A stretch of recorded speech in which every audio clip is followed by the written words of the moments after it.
Namaskar. Hello friends. What is Aparigraha, which can be translated as non-accumulation? What is its spiritual significance? Why do we tend to accumulate possessions? Greed and feeling of insecurity are both responsible for the man's tendency to accumulate more and more possessions.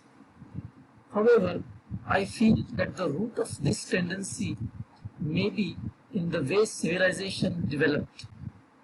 Initially, man was alone and would have been making his own living independently from the nature directly.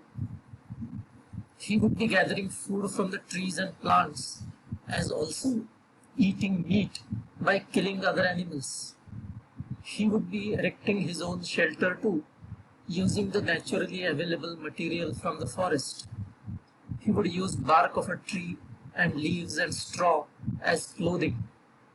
He could do all this alone.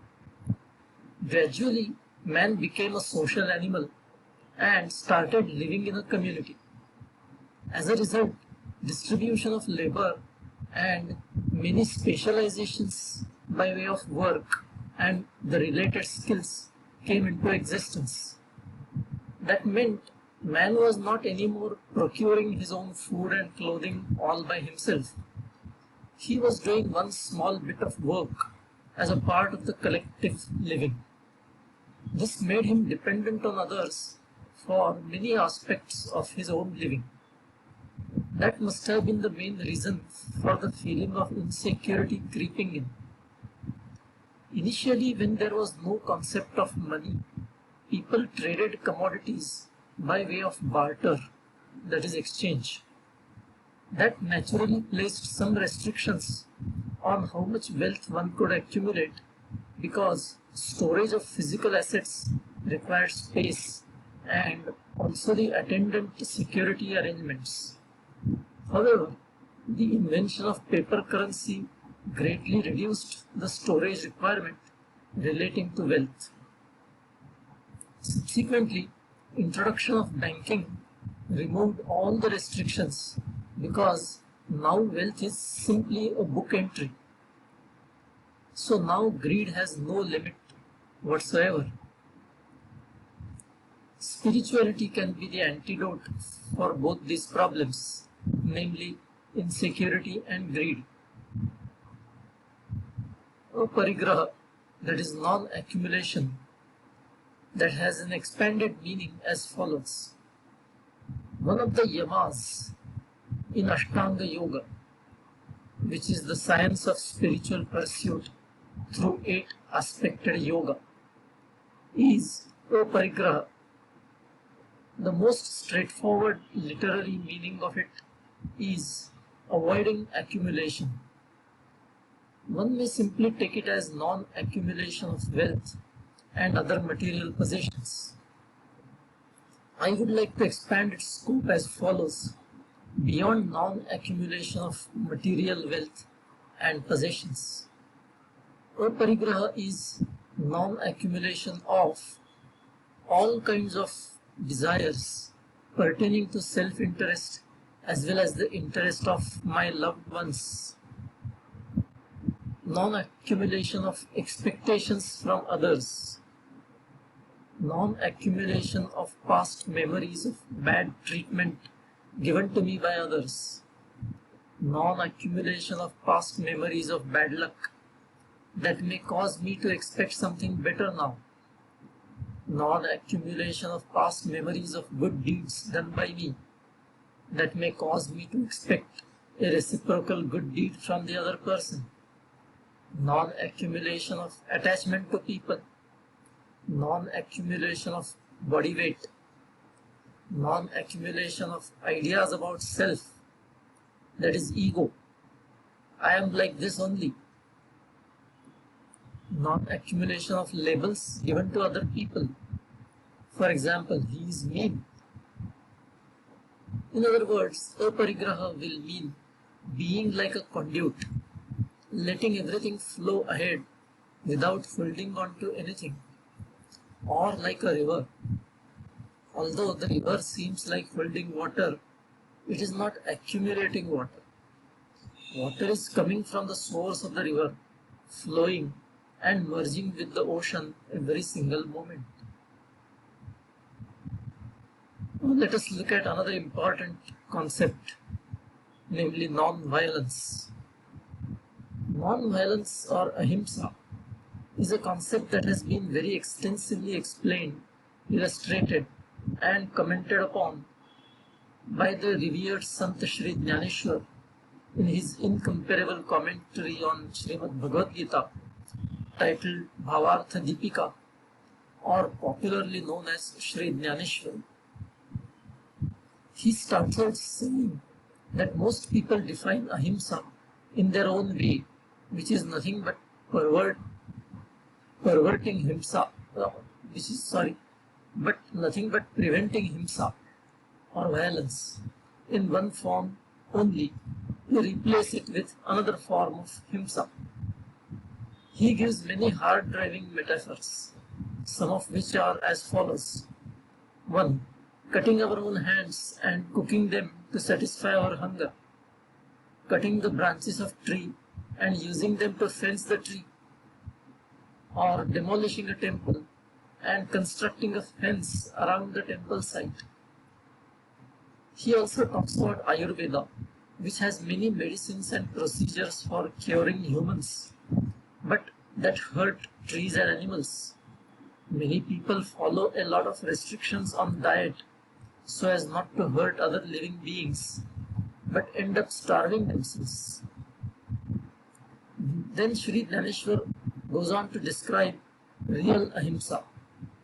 He gives many different examples that essentially stress upon the need for ahimsa being an aspect of one's inherent nature, which then reflects naturally in each and every action of his. One of these hard-driving examples is that while walking, such a person takes care that he does not step onto even an ant, so hurting an animal is out of question. Another example is that such a person does not even cut his nails, because that will hurt the living cells in the nails. All the actions of such a person who is truly established in real ahimsa are aimed at not hurting any living being. It is obvious that the true ahimsa that Sri Dhaneshwar talks about is a stage that may be reached only when one is self-realized. So what should the lesser mortals like us do? Is it practical for every one of us to try and imitate Jesus Christ or Mahatma Gandhi, who took ahimsa to the highest pedestal? I think we should keep in mind that as ordinary humans, still very much rooted in this physical world, we possibly cannot impose ahimsa on ourselves simply because it is a noble principle to be followed. As described in the beginning, we will only end up replacing one form of himsa with another. So the key would be to be aware and to assess carefully the situation on hand at a given point in time, and then act in a manner that we think entails minimum himsa. For example, our revered Sadguru says that there is nothing wrong in killing mosquitoes, because if we avoid the himsa of killing mosquitoes, we end up hurting ourselves, which is also a himsa. This approach will help us understand why Sri Krishna, the complete God incarnate himself, argued so forcefully and extensively in favor of Arjun fighting the Mahabharata war and killing even his own kith and kin. Let us look at scriptures and their significance. There are some rather divergent views on how we should look at great epics like Ramayana or Mahabharata and scriptures like Srimad Bhagavad Gita. Here are the various ways of looking at them. 1. Just look at them as stories, since there is not enough evidence that they actually happened. So read them for a good entertainment and nothing more, because they are imaginary tales. Second option, have faith in them even without any convincing evidence that they actually happened. Look at them as holy scriptures without any question.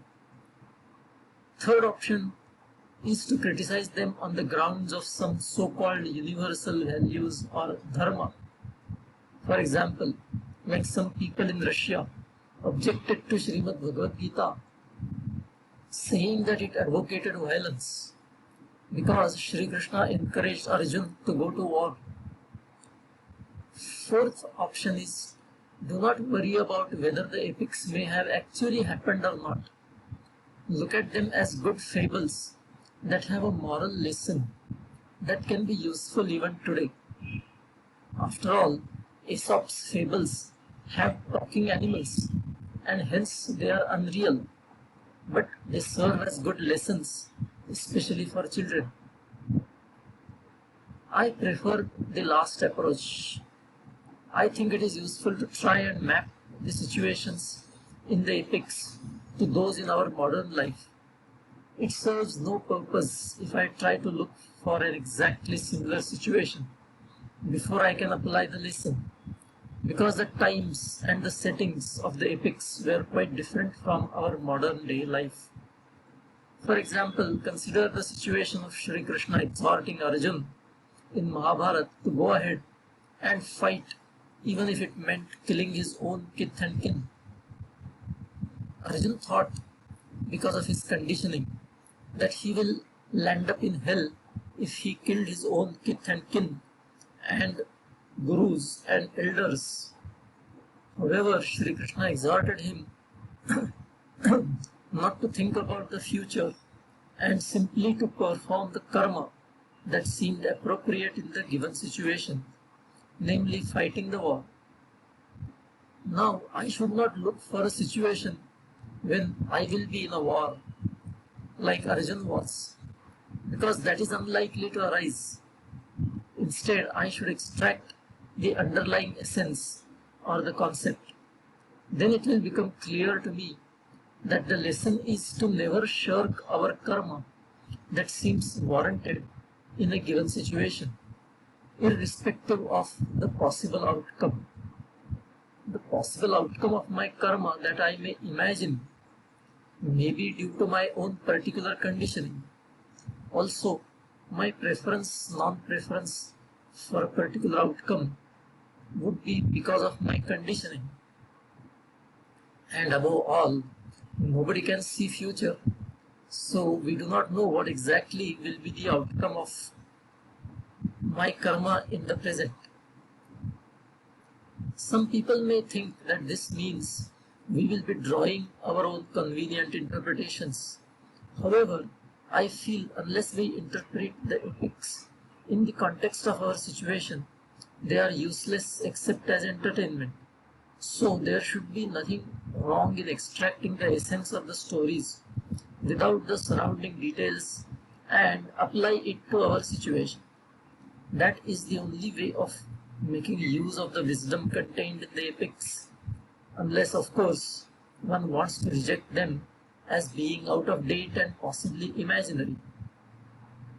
There is a question raised as to whether the so-called scriptures are valid for all times.